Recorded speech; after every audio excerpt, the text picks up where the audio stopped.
महीम की स्थिति अर्थात सर्वस्व और हानि में भी देवत्व है। जय में महामहिम स्थिति और पराजय में भी दैवी संपत्ति पर अधिकार है।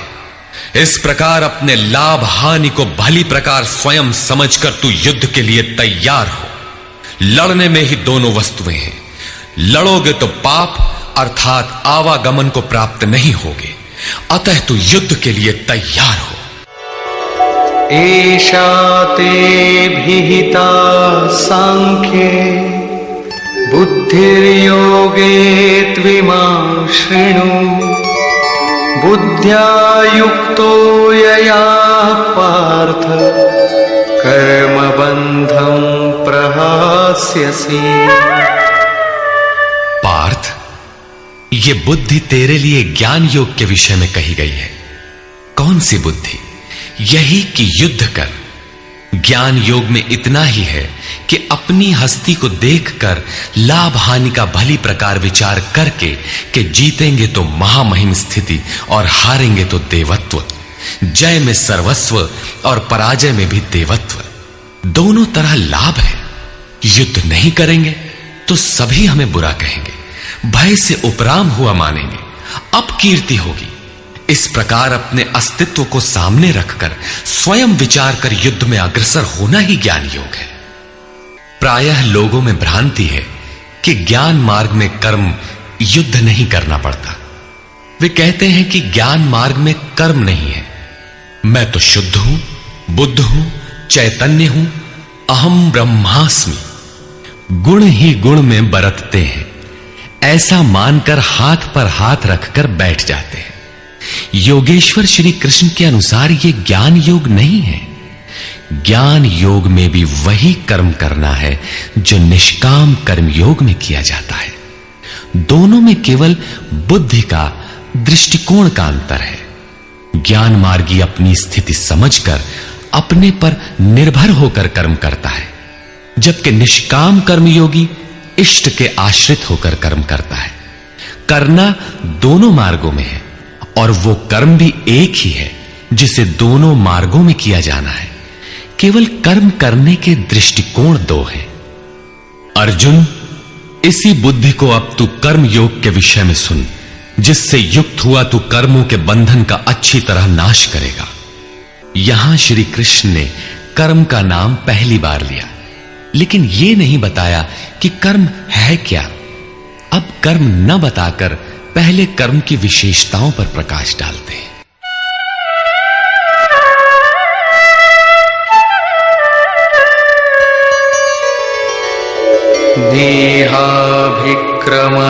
देहाभिक्रमनाशोऽस्ति प्रत्यवायो न विद्यते।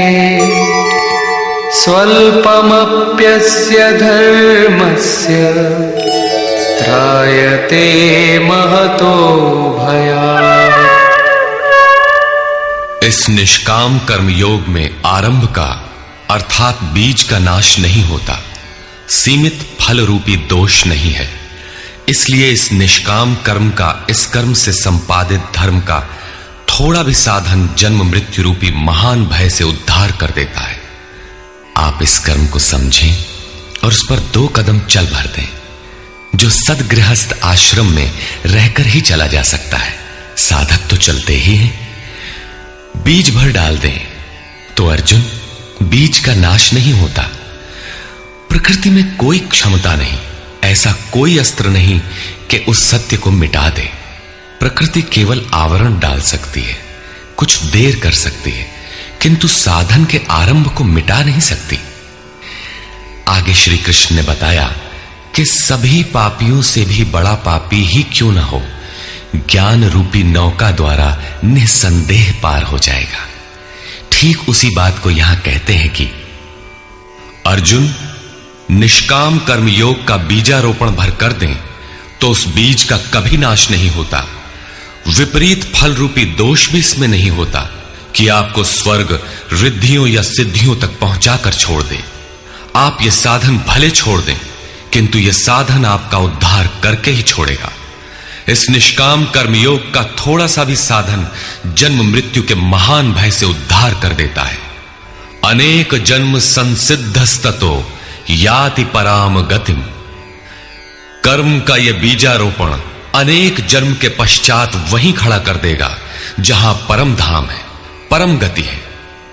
इसी क्रम में आगे कहते हैं, व्यवसायात्मिका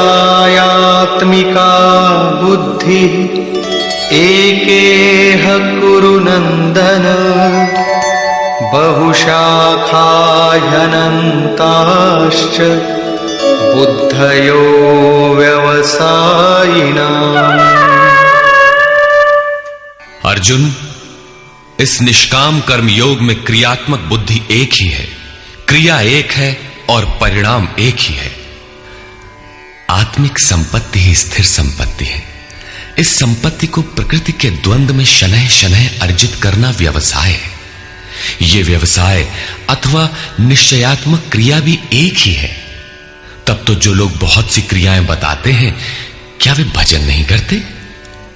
श्री कृष्ण कहते हैं, हां, वे भजन नहीं करते।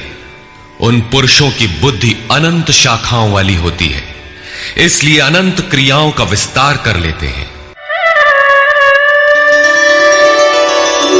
यामिमां पुष्पितां वाचं प्रवदन्त्य विपश्चितः वेदवादरताः पार्थ नान्यदस्तीति वादिनः। कामात्मानः स्वर्गपरा जन्म कर्म फलप्रदाम् क्रिया विशेष बहुलाम् भोगैश्वर्य गतिं प्रति। पार्थ, वे कामात्मानः, कामनाओं से युक्त, वेदवादरताः, वेद के वाक्यों में अनुरक्त, स्वर्गपराः, स्वर्ग को ही परम लक्ष्य मानते हैं कि इसके आगे कुछ है ही नहीं। ऐसा कहने वाले अविवेकी जन जन्म मृत्यु रूपी फल देने वाली भोग और ऐश्वर्य की प्राप्ति के लिए बहुत सी क्रियाओं का विस्तार कर लेते हैं और दिखावटी शोभा युक्त वाणी में व्यक्त भी करते हैं। अर्थात अविवेकियों की बुद्धि अनंत भेदों वाली होती है। वे फल वाले वाक्य में ही अनुरक्त रहते हैं, वेद के वाक्यों को ही प्रमाण मानते हैं, स्वर्ग को ही श्रेष्ठ मानते हैं। उनकी बुद्धि बहुत सी भेदों वाली है, इसलिए अनंत क्रियाओं की रचना कर लेते हैं। वे नाम तो परम तत्व परमात्मा का ही लेते हैं, किंतु उसकी ओट में अनंत क्रियाओं का विस्तार कर लेते हैं। तो क्या अनंत क्रियाएं कर्म नहीं है? श्री कृष्ण